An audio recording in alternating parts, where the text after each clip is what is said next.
Dr. Persinger sat at a white desk in the pristine room with a slate full of mathematical equations in one hand and a shotgun in the other.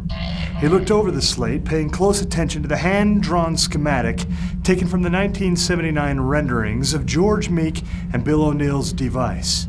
His own augmentations, scratched into the schematic in red, theoretically improved their theories. He ran his finger down the list of frequencies and modulations. Meek and O'Neill had used 13 separate tone generators on their arcane machine. Nobody had successfully recreated the device since the 70s, and most analytical thinkers with reputations worth considering had viewed the two scientists' theories as hocus pocus.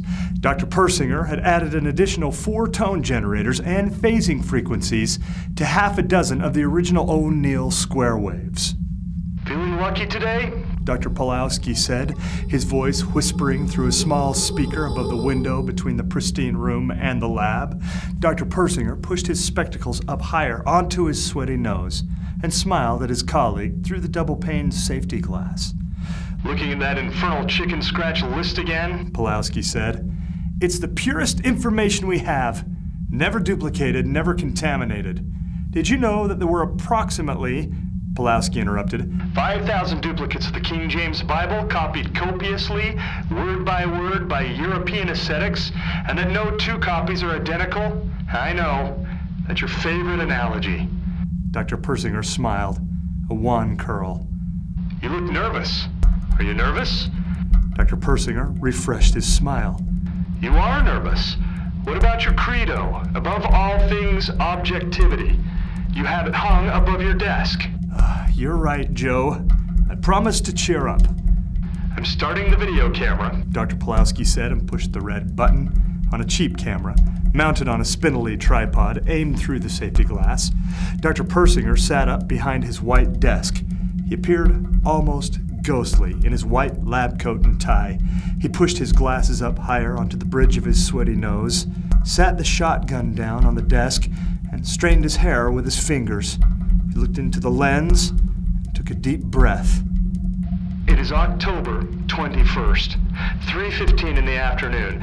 When I met my colleague, Dr. Joe Pulowski, at the lab this morning, I noticed the unseasonable warmth of the sun on my neck. Today is a beautiful day to make history, and I think I and Dr. Pulowski are up to the task. On the other side of the double-paned window, Dr. Pulowski chuckled to himself. He enjoyed Dr. Persinger's digressions. Let's get this procedure on the rails, shall we? Dr. Persinger said, his voice sounding tinny through the small speaker in the lab. Dr. Persinger looked down at his slate. I'll read the frequencies which have been programmed into the sonic tone generators. They are from lowest to highest: 131 megahertz, 141 megahertz, 151 megahertz. Dr. Pulowski checked the frequencies of each tone generator by pushing a test button and reading the tones with a precision chromatic tuner. He knew that the tone generators were calibrated. He checked them 3 times while Dr. Persinger had taken the shotgun out of the gun safe and entered the pristine room to go over his notes for the last time before the experiment. Dr. Persinger's final calibration was more for dramatic flair than anything else. 241 megahertz, 272 megahertz, 282 megahertz, Dr. Persinger said. A cool fall day less than 13 months ago, fire-colored oak and maple leaves scattered across the ground. That was the day Dr. Pulowski met Dr. Persinger.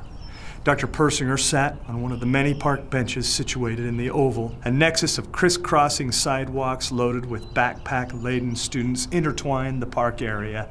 He ate a peanut butter sandwich out of a paper bag, his legs crossed, his glasses down low on his nose. As Dr. Pulowski cut his way along the sidewalk toward Mendenhall Lab, he recognized Dr. Persinger as one of the 2 keynote speakers in from Purdue to lecture on his new thesis, The Humanities of Capital Punishment, a Physiological Viewpoint. Dr. Persinger? Dr. Pulowski said. Dr. Persinger broke out of his tranced stare and looked up from his sandwich. I don't believe I've had the honor. Dr. Joe Pulowski. Dr. Joe Pulowski. I attended your lecture yesterday afternoon. Interesting. Edgy. A bit of hocus pocus, wouldn't you say? No, that's what the other guys are saying. Not me. Dr. Persinger smiled and tapped the bench beside him, inviting Dr. Pulowski to sit down. Pulowski sat and placed his leather satchel on his knees. I agree with you. Capital punishment has been so politicized that the physiology of execution is lost in the shuffle. 292 megahertz, 302 hertz. Dr. Persinger tossed his last bite of sandwich into his mouth and washed it down with a taste of Diet Coke. The truth is, although I find the physiology of execution fascinating, my thesis is only a gateway to what I truly want to study. Dr. Pulowski's eyebrows arched. What's that? Dr. Persinger pushed his glasses up higher on the bridge of his sweaty nose. Do you know of a French Revolution-era scientist named Antoine Lavoisier? I don't believe I've ever heard of him, Dr. Pulowski admitted sheepishly. No matter, he's obscure. French revolutionaries branded him a traitor during the Reign of Terror. They sentenced him to death by beheading. 415 hertz, 433 hertz, 515 hertz, 802 hertz, 883 hertz. With death imminent, Lavoisier decided to perform what he referred to as the final experiment. He told his colleagues that after the guillotine blade dropped, he would blink as many times as he could. Witnesses claimed that as his head rolled away from the guillotine, he blinked 5 times. 653 hertz, 701 hertz. Check the range of the FM frequency modulation and read it back to me, please. Dr. Persinger looked sternly at Dr. Pulowski through the double pane of safety glass. Dr. Pulowski checked the readout on his HF signal generator and read it back to Dr. Persinger. 29,570 megahertz. Very good. Now let's go through the phasing frequencies. 153 hertz, 275 hertz. Dr. Pulowski checked each frequency as they were read to him by pushing the respective generator test buttons. Lavoisier might have proven that death by guillotine is not humane. I believe anyone would concur that to lose one's head and remain conscious for some theorize up to a full minute might be terrifying. But he didn't reach beyond that 60-second zone between life and death. Dr. Persinger lifted his bottle of Diet Coke to his lips and drank the last few swallows. He tossed the empty bottle into a nearby trash can and drew in a deep, thoughtful breath. It's a nice day, isn't it? I love Ohio in the fall. With the flick of a switch, Dr. Pulowski turned on the device. A metallic hiss filled the room as all of the tone generators chimed into an icy chorus. Dr. Persinger straightened the sensitive cardioid microphones sitting on the white desk in front of him. He looked through the double-pane safety glass straight into the camera lens and pushed his glasses up higher onto the bridge of his sweaty nose. Our systems seem to be in order. All frequencies are calibrated and zoned. All 17 tone generators, along with 6 phasers, now run in perfect symmetry to pick up subsonic frequencies that are based more on electric impulse than on vibrations of vocal cords. Dr. Persinger used his thumbnail to remove a peeling fleck of formica from the white desk. He tossed it into a nearby waste paper basket. He looked back up into the lens.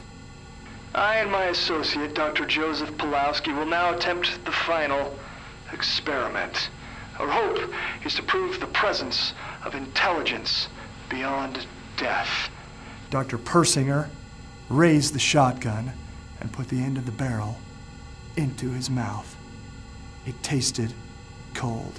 He pulled the trigger. Flecks of brain, hair, and sinew flocked on the pristine wall behind him in a spatter pattern, like a macabre Rorschach test. The icy whir of the combined tone generators droned on in the sound room. Pulowski leaned forward and turned on his desk microphone. Dr. Persinger, are you there? He waited 10 seconds. 20 seconds. Dr. Persinger, can you hear me? This is Dr. Joseph Pulowski. 15 seconds passed. The tone generators whirred on, metallic, emotionless. Dr. Persinger? Dr. Pulowski leaned forward in his chair, gripping the microphone until his knuckles turned white. Something interrupted the whirring of the tone generators, an alteration in frequency. Doctors Pulowski and Persinger had tested the machine hundreds of times, so Dr. Pulowski recognized the warbles for what they were. Words, spoken in the metallic whine of the ingenious device that he and Dr. Persinger had created. Words spoken from beyond the grave. 5 words, to be exact.